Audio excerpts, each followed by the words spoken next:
Elena sat on the worn wooden bench in the community garden of her small town, Oakwood Valley, a place she had called home for all her 35 years. The morning sun cast a golden glow over the rows of vegetables and flowers, but to her, the world felt gray and heavy. Just 6 months ago, she had lost her husband, Mark, to a sudden illness, a blow that shattered the life they had built together.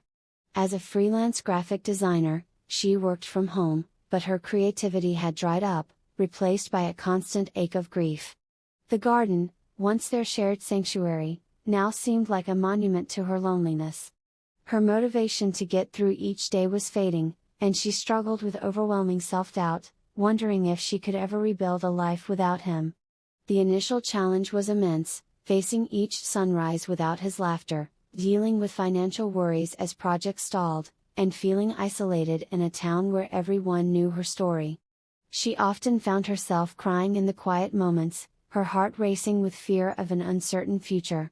But deep down, a flicker of resilience urged her to take small steps, like tending to the tomatoes they had planted together, a task that felt both painful and necessary.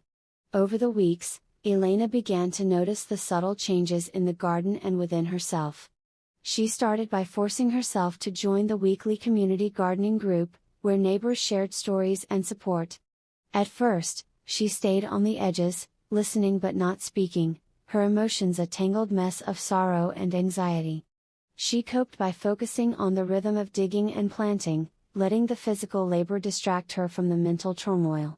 One day, while weeding a patch of lavender, she remembered Mark's words about how resilience isn't about avoiding pain but learning to grow through it. This sparked a shift. She began to journal her feelings, writing down memories and fears, which helped her process the grief instead of burying it. She faced moments of intense self-doubt, like when a client rejected her design, making her question her abilities, but she pushed through by reminding herself of past successes. Gradually, she started taking on small projects again, each one a step toward reclaiming her confidence. The emotional journey was rocky. There were days she wanted to give up, but the support from her community, like old Mrs. Gable bringing her soup or the kids next door asking for drawing lessons, reminded her she wasn't alone. She learned to lean on others, realizing that vulnerability wasn't a weakness but a bridge to connection. As the seasons turned, Elena's efforts blossomed. She initiated a community art project, using her skills to create a mural in the garden that celebrated local stories, including Mark's memory. This act of giving back empowered her, turning her grief into a source of inspiration.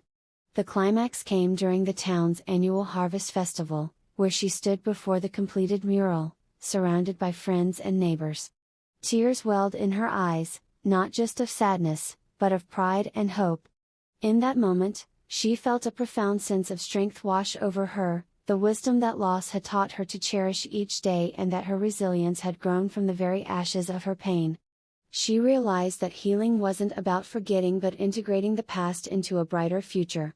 The story concludes with Elena looking out at the sunset over the garden, feeling a renewed purpose. She had discovered that inner strength isn't something we're born with but something we cultivate through struggle, and that even in the darkest times, there is light in community and self-belief. Her journey leaves us with an inspiring message: no matter how deep the sorrow, we all have the capacity to rise, to transform our hardships into wisdom, and to find joy in the small, everyday moments that make life worth living.